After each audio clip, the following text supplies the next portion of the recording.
Kemana sahabatku Nek Linggi?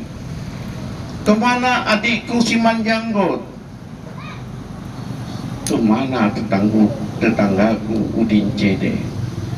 Semua jadi hampa, semua tak kembali, semua tak kembali. Entah kemana lagi mereka ku cari.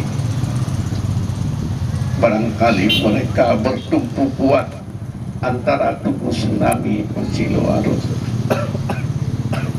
Kini Pantai Lo Arun bibirnya terluka. Syederlun, alunan puisi yang dibacakan seniman Aceh Barat, Isnu Kembara, mewarnai peresmian sebuah monumen tsunami yang dibangun di Desa Pasir, Kecamatan Cohan, Pahlawan.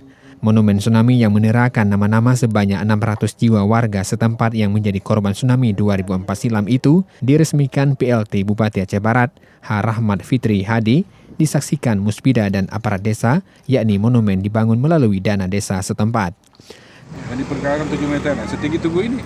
Jadi mereka nanti bisa kita warisi bahwasanya ini memang benar-benar kejadian yang perlu kita ingat. Monumen tersebut dibangun dengan dana desa dan tertera nama-nama penduduk yang menjadi korban tsunami silam. Dari Melabuh, Rizwan, Serambi On TV.